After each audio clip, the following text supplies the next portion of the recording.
Black myth Wukong has been released. Non-Chinese players who enter the game will probably think, "Wow, what is this? What is that? What is he saying? Why? This monkey is so powerful, but what happened to him?" Yes. If you are not familiar with the original journey to the West, or haven't received a traditional Chinese education, you'll often find yourself confused. And it's true that for non-Chinese players, it can be very difficult to understand. What can we do? Let's use the game's opening cinematic to learn about the game's worldview, main characters, and background story.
人我保住了，金我取到了，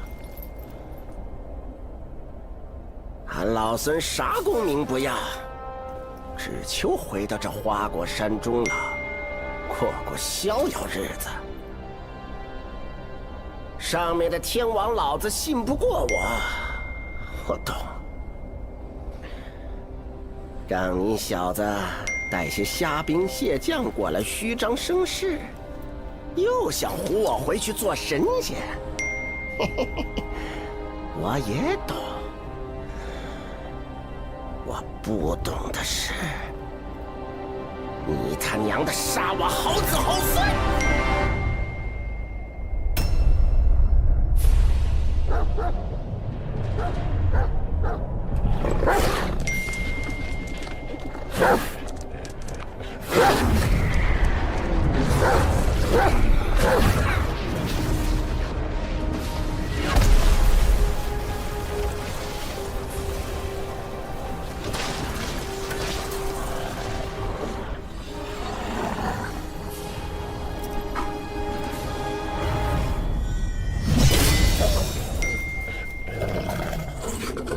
蠢狗，放肆！还不退下！都记好了，他不是只普通猴子，他是有功的猴子，是封过佛位的猴子。这里除了我，没人配与他单挑。猢狲的猢狲。我本不想与你这个手下败将再战一场。这样吧，一会儿若是你败了，我带你回天庭。他们留在这里铲平花果山。若是我输了，我定然不会罢休，他们照样铲平花果山。哎呀，生灵涂炭呢。哼，好歹也同僚一场，是真不想打。要不你现在就跪下认个错，这事儿就算过去了，如何？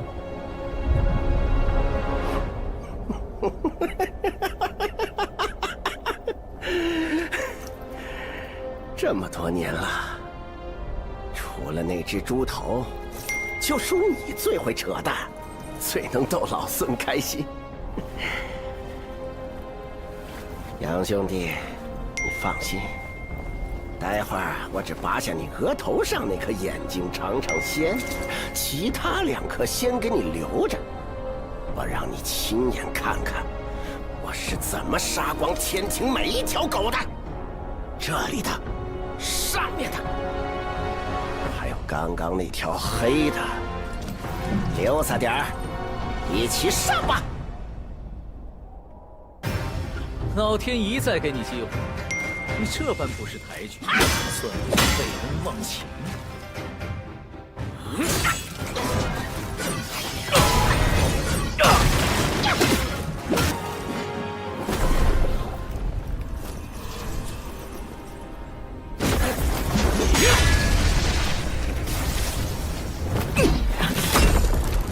斗战胜佛，你可知这长生不老的佛位，有多少人求而不得？长生不老，3界6道不就毁在这4个字上？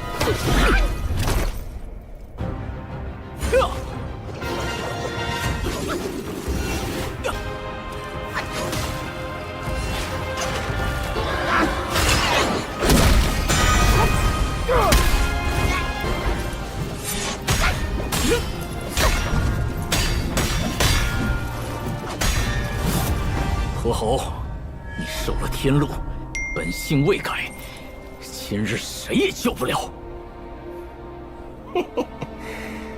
好兄长，你的刀钝了，正好给俺老孙挠个痒。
小外甥，这就是你说的单挑？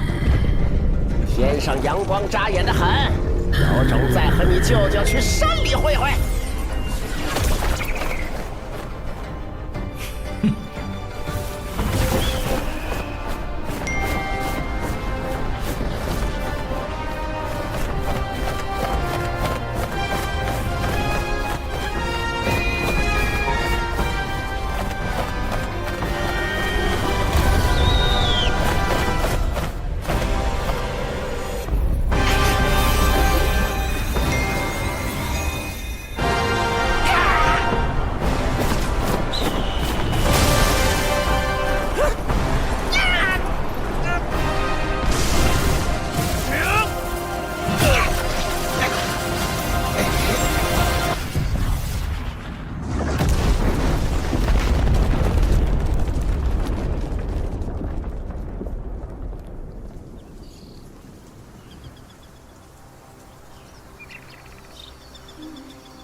这便是孙悟空的最后一个故事。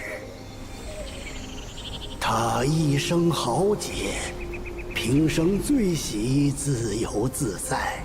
纵然得了正果金身，却还是受不得天条繁荣，一心想着回来这里与咱共乐天真。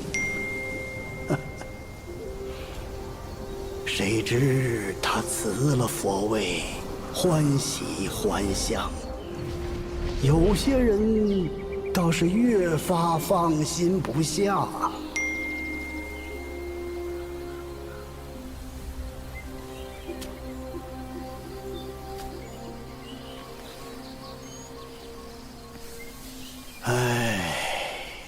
这块石头啊，在山里出了不知多少世界。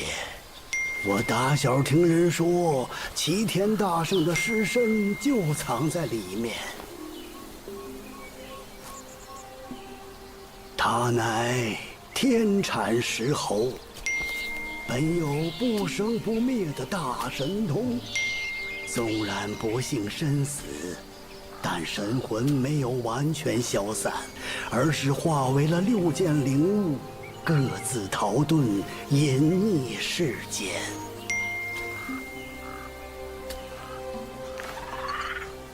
这便是大圣6根的传说。可惜数百年来，无人亲眼得见。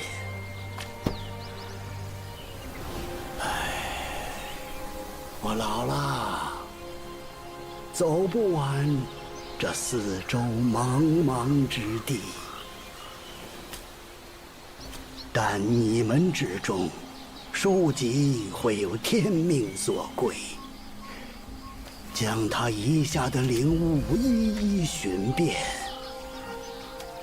待灵物尽数回归花果山之日，或是大圣复生之时。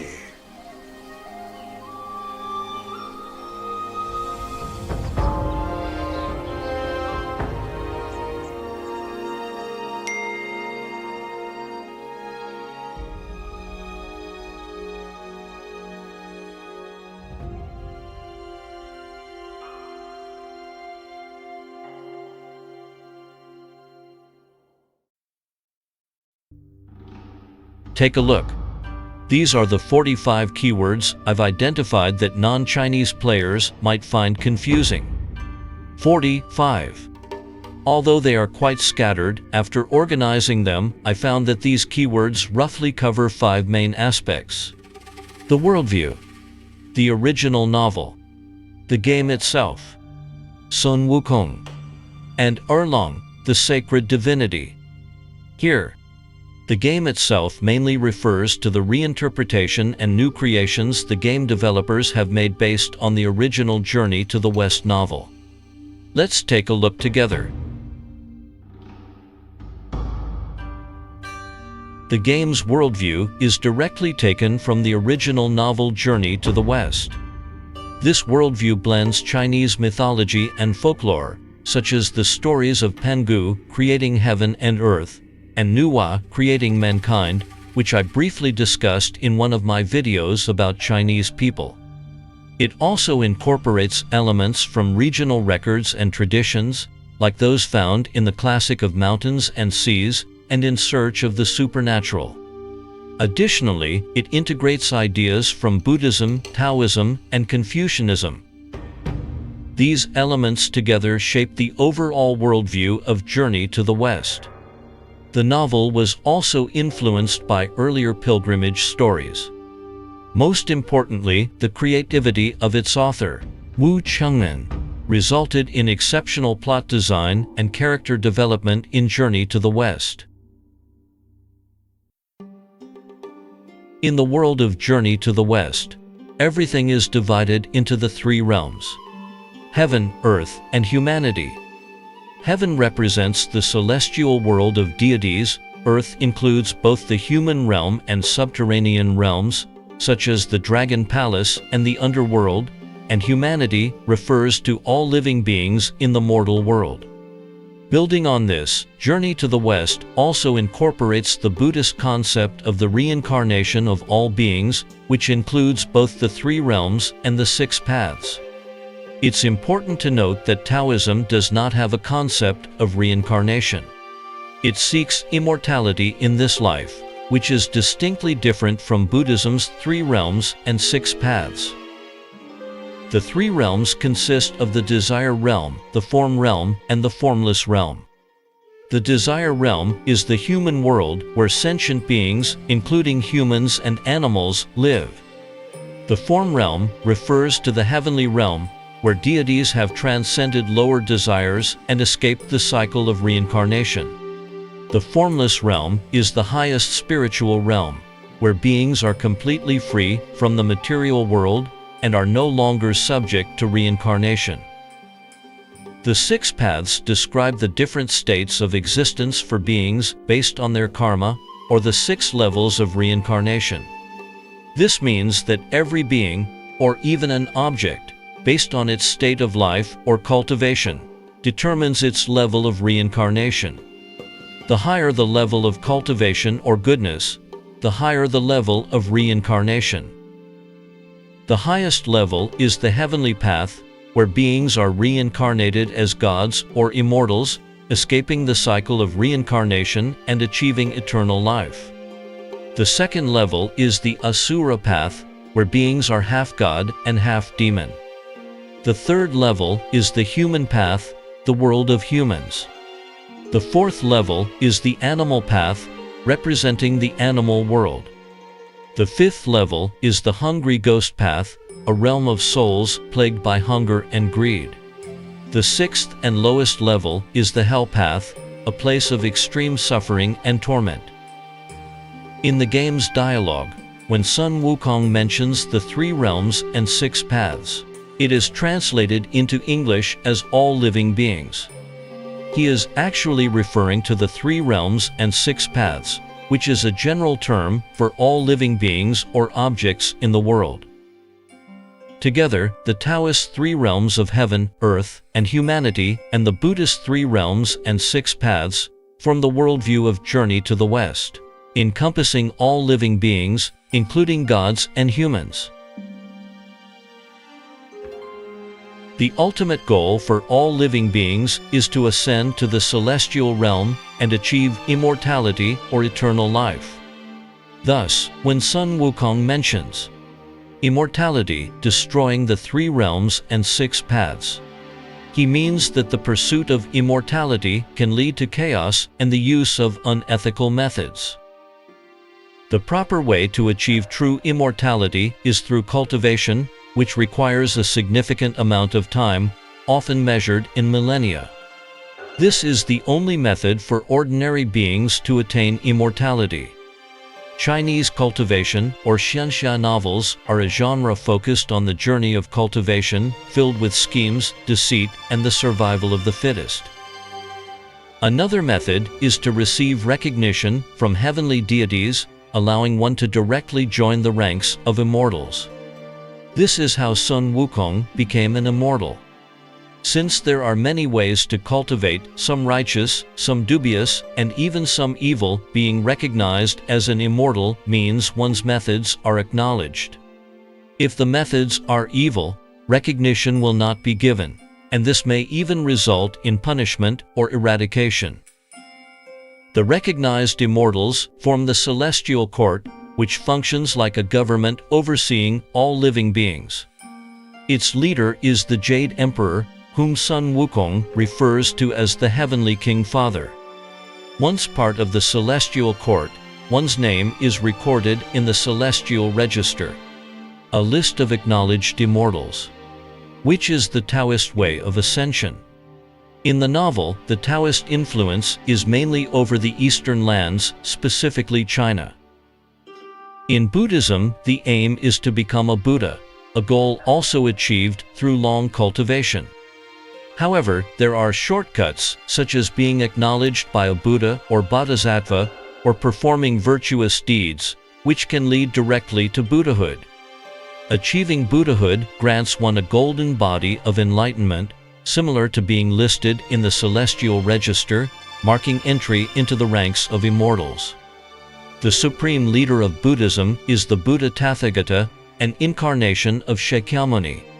Shakyamuni is the founder of Buddhism. In the novel, Buddhism's influence mainly extends to the lands west of China, including the western regions, Tianzhu, ancient India, and beyond. Keep in mind, whether one ascends to immortality or becomes a Buddha, the ultimate goal is eternal life. Becoming an immortal or a Buddha is simply a means to achieve a long life.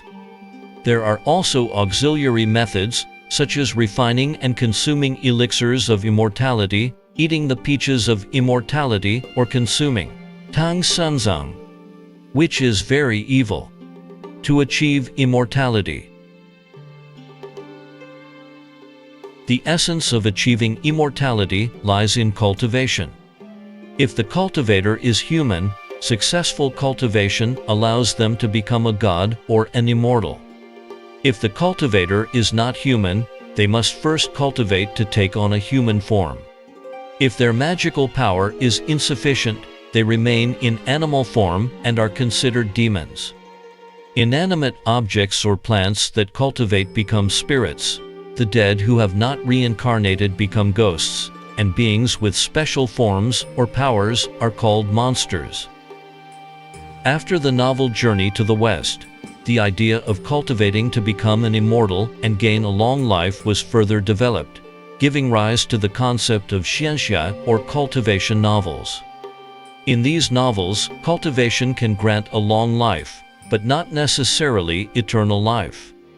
Even heavenly gods and immortals, due to their long lives, face rejection by nature. Nature will periodically send down heavenly lightning to eliminate these beings, a phenomenon known as the heavenly tribulation. To survive, beings must find ways to overcome the tribulation, such as continuing their cultivation to attain greater magical power, or acquiring treasures that help defend against heavenly lightning, among other strategies. In conclusion, the worldview of Journey to the West revolves around the pursuit of immortality by all living beings. In Taoist realms, immortality is attained through cultivation to become an immortal, while in Buddhist realms, it is through cultivation to become a Buddha. Whether one becomes an immortal or a Buddha, the ultimate goal is to achieve immortality. Immortality is the ultimate goal of all beings and the central theme of Journey to the West and other Eastern fantasy novels.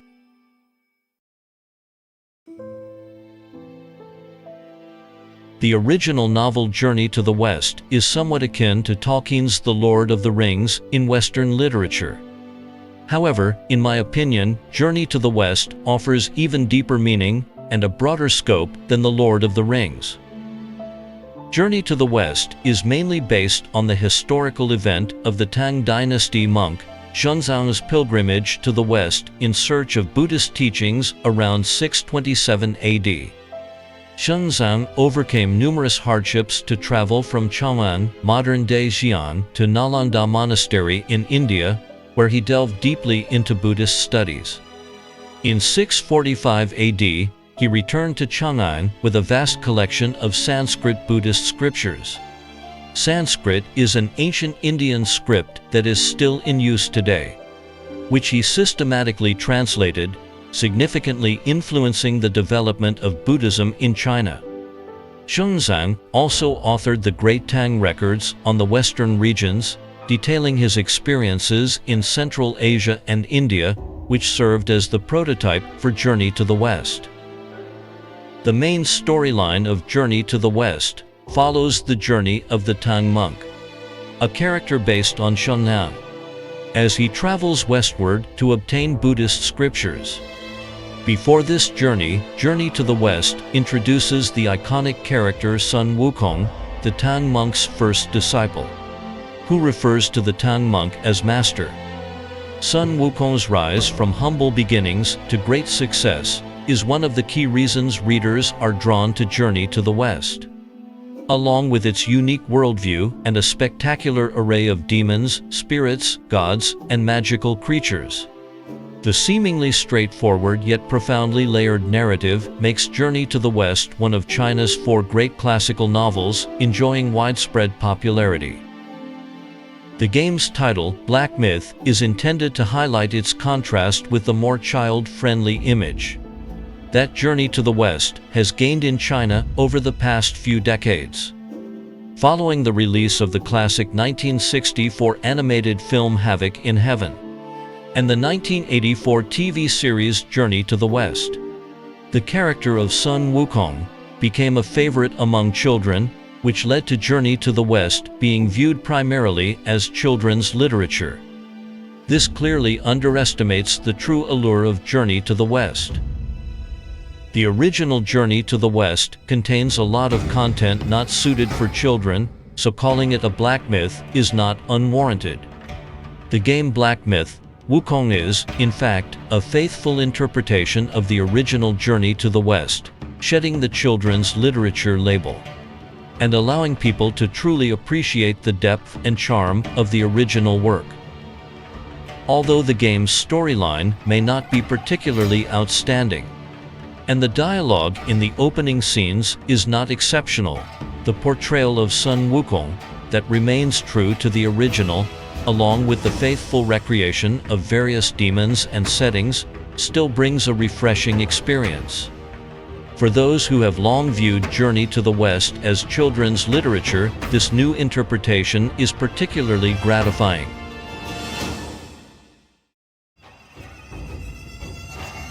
Sun Wukong is the central protagonist of the novel Journey to the West. His legendary and captivating story is essential for understanding the background of the game.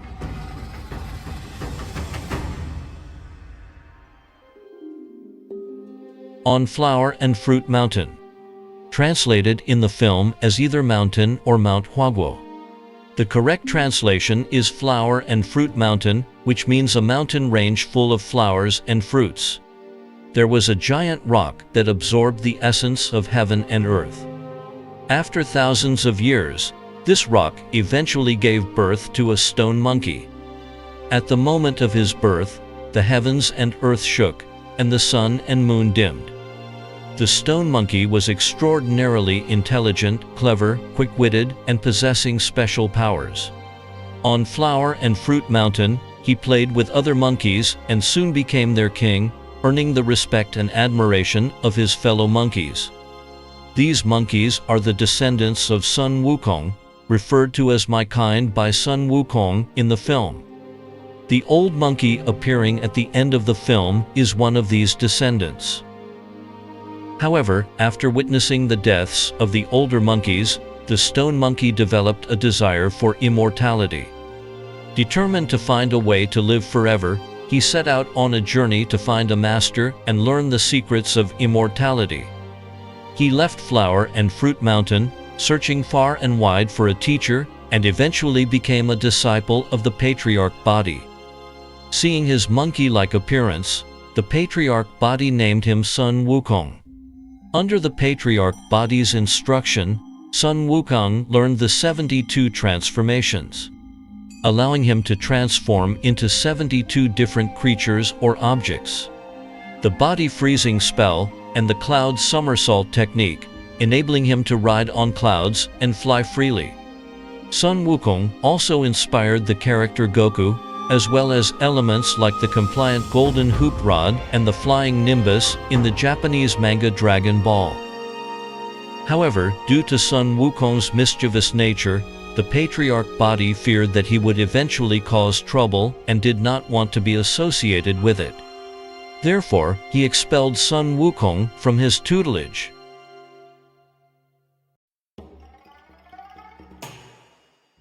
After returning to Flower and Fruit Mountain, Sun Wukong sought a suitable weapon and journeyed to the Dragon Palace of the East Sea.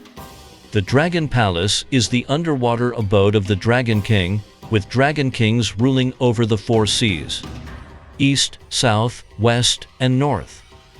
Dragon kings are divine beasts responsible for controlling the seas, rivers, and rain, though they do not hold a high status. In the Dragon Palace, Sun Wukong discovered a relic of Yu the Great, the compliant golden hoop rod, which weighed 13,500 jin. Yu the Great was an important figure in ancient China known for controlling floods. His successful efforts led to his kingship and the founding of the Xia dynasty around 2000 BC. Over time, he was mythologized into a legendary figure. The compliant golden hoop rod could change its length and size at will. In Sun Wukong's hands, the rod could shrink to the size of a needle, which he kept behind his ear for easy carrying. Although the Dragon King of the East Sea was reluctant to give up the compliant golden hoop rod, he could not defeat Sun Wukong and had to reluctantly agree. From then on, the compliant golden hoop rod became Sun Wukong's weapon of choice. The Dragon King also gifted Sun Wukong a full suit of armor, which is the armor Sun Wukong wears in the film, inspired by the Ming Dynasty's bright armor but more ornate.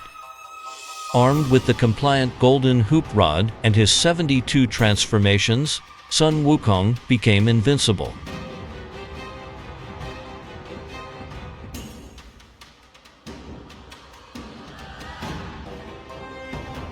To keep him under control, the Celestial Court gave him a minor position by Mon, stable keeper. Sun Wukong was dissatisfied with this role and left in anger, declaring himself the great sage equal to heaven, challenging the authority of the Jade Emperor. The Jade Emperor sent heavenly soldiers and generals to fight Sun Wukong, but they could not defeat him. With no other option, the Jade Emperor pretended to appease Sun Wukong by officially giving him the title of Great Sage equal to heaven, hoping to keep him in check.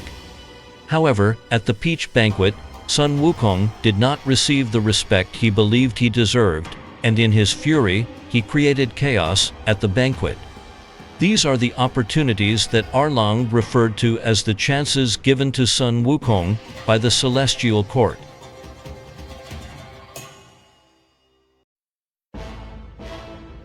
Enraged, the Jade Emperor once again dispatched Li Jing, the pagoda-bearing heavenly king, Nezha, and an army of 100,000 heavenly soldiers and generals to destroy Sun Wukong and the monkeys of Flower and Fruit Mountain.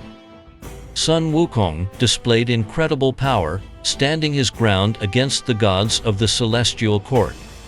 Eventually, the Jade Emperor sent Erlang, the sacred divinity, to duel with Sun Wukong.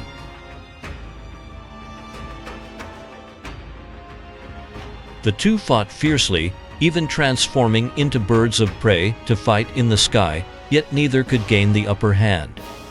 Finally, with secret help from the Lord Lao, Erlang managed to defeat Sun Wukong.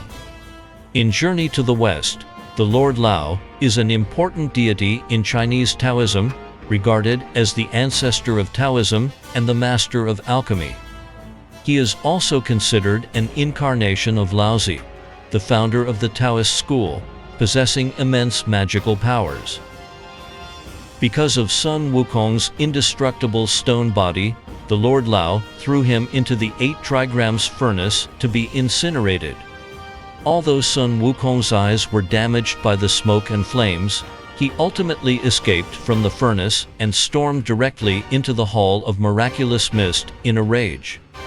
Faced with Sun Wukong's havoc in heaven, the Jade Emperor was at his wit's end and had to call upon the Buddha, Tathagata. Using his immense power, the Buddha subdued Sun Wukong and imprisoned him under the 5 Elements mountain, rendering him immobile.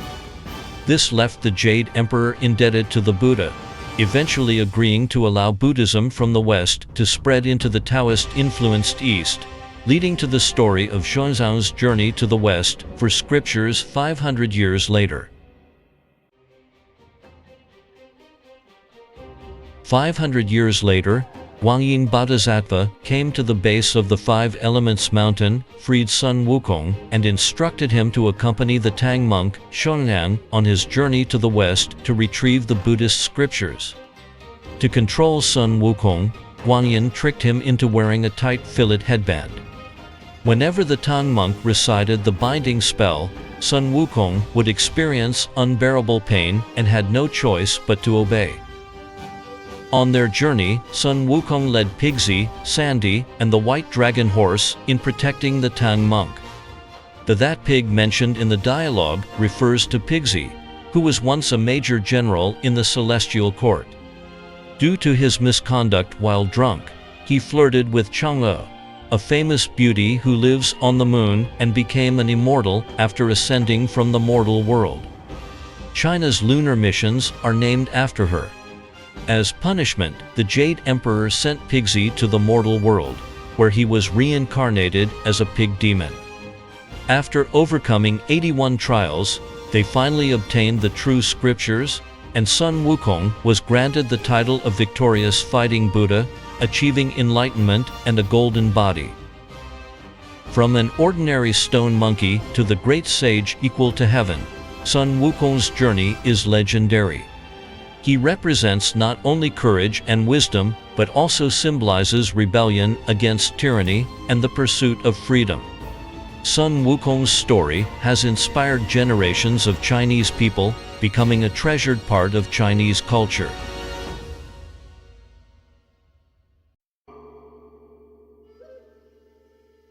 At the beginning of the game, Sun Wukong's opponent is Erlang, a representative of the celestial court who symbolizes orthodoxy. Of course, this does not mean their methods are always fair and just. Erlang's real name is Yang Jian, which is why Sun Wukong also refers to him as Bro Yang. Erlang's formal title is Erlang, the sacred divinity. In the Investiture of the Gods, another famous novel of gods and demons, written much later around the late 16th century, and considered of lower literary quality compared to Journey to the West. Yang Jian is the son of Yaoji, the Jade Emperor's sister. Yaoji was banished to the mortal realm for violating the laws of heaven, meaning she was demoted from an immortal to an ordinary human, and married a mortal named Yang Tianyo, giving birth to Yang Jian. As a result, Yang Jian and the Jade Emperor are related by blood, with Yang Jian being the Jade Emperor's nephew, which gives him a special status in the celestial court. Yang Jian's third eye was not innate but acquired later. According to legend, Yang Jian's mother Yaoji was imprisoned under Mount Hua for violating heavenly laws. To rescue his mother, Yang Jian trained diligently and eventually received guidance from Yung Shi Tianzun, a deity of extremely high status, even higher than the Jade Emperor. He used his treasure, the heavenly axe, to split open Mount Hua and save his mother. This is the same massive axe used by Erlang at the beginning of the game. Throughout this ordeal, Yang Jian demonstrated great filial piety and courage, and as a reward, Yung Shi Tianzun granted him a third eye. This third eye gave Yang Jian extraordinary insight, allowing him to see through illusions and discern truth from falsehood. Because of this, Sun Wukong's transformations into different creatures could always be recognized by Erlang. Howling Celestial Dog is Yang Jian's loyal companion. This divine dog is a spiritual beast of heaven and earth, and serves as Yang Jian's guardian, constantly by his side. In Journey to the West, Sun Wukong refers to Yang Jian as nephew. Because Sun Wukong calls himself the great sage equal to heaven, claiming to be on the same level as the Jade Emperor. Thus, he mockingly calls Erlang his nephew and himself as his uncle, showing disdain towards Yang Jian. The giants seen in the opening cinematic are the four heavenly kings and the giant spirit god. The four heavenly kings are important guardians of the celestial court, each responsible for one of the four cardinal directions, protecting the safety of the heavenly realm. Eastern King, the protector of the nation, Shuguo Tianwang. governs the east, symbolizing spring and music. He holds a pipa representing harmony. Southern King, the one who causes growth, Zhongzhang Qianwang, governs the south, symbolizing summer and wind. He holds a sword, representing the cutting away of evil. Western King, the all-seeing, Guangwu Tianwang, governs the west, symbolizing autumn and treasures. He holds a snake or dragon, representing insight. Northern King, the one who hears much, Guowen Qianwang, governs the north, symbolizing winter and an umbrella. He holds a parasol, representing protection. In Journey to the West, the four heavenly kings often appear as guards of the celestial court, defending it against intrusions. During Sun Wukong's havoc in heaven, they led the heavenly soldiers and generals in an attempt to stop Sun Wukong, but ultimately failed. Today, the term Four Heavenly Kings is sometimes used to refer to four famous male celebrities in China.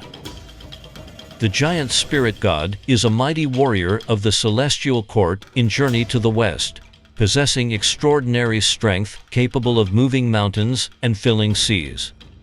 He participated in battles against Sun Wukong on multiple occasions, especially during Sun Wukong's havoc in heaven, where he tried to stop him alongside the four heavenly kings, but also did not succeed.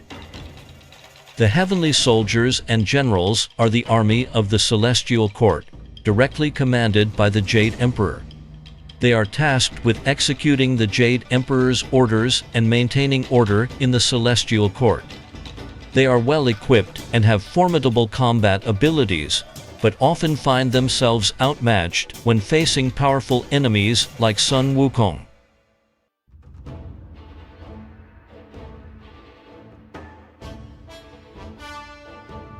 The opening cinematic of the game begins with Sun Wukong, having returned from his journey to retrieve the scriptures. Once again confronting Erlang, the four heavenly kings, the giant spirit god, and other deities leading the heavenly soldiers and generals. This battle seems to be sparked by the slaughter of the monkeys of Flower and Fruit Mountain by the celestial court, which provoked Sun Wukong's intense anger. In the novel Journey to the West, Sun Wukong's fate after returning with the scriptures is not clearly explained. It is evident that the higher-ups of the celestial court wish for Sun Wukong to return to heaven and be kept under control, while Sun Wukong prefers to return to Flower and Fruit Mountain to live a life of freedom. However, as Sun Wukong has become the victorious fighting Buddha, his formidable combat abilities make the Jade Emperor and other celestial court leaders uneasy. They fear that Sun Wukong will not remain obedient. Thus, a battle ensues as they seek to eliminate Sun Wukong to prevent future trouble. These background settings are crucial for the development of the game, and Sun Wukong's defeat and death serve as the main reason for the emergence of the game's protagonist, the Destined One, who takes up the fight. The game references the concept of the six senses, which in Buddhism refer to the six sense faculties through which humans perceive the world: eyes, ears, nose, tongue, body, and mind. These correspond to the six sense objects: form, sound, smell, taste, touch, and mental objects. According to Buddhist teachings, controlling the six senses can reduce attachment to worldly desires, leading to inner peace and better spiritual practice. In the game, the concept of the six senses suggests the possibility of Sun Wukong's resurrection. As for the final outcome, it remains unknown.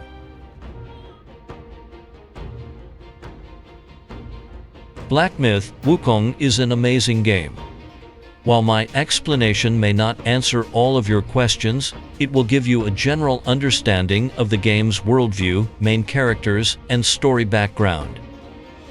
If you have more questions, feel free to ask, and I'll provide further explanations if necessary. Thank you all for watching. If you could like and subscribe, that would be even better. Thank you.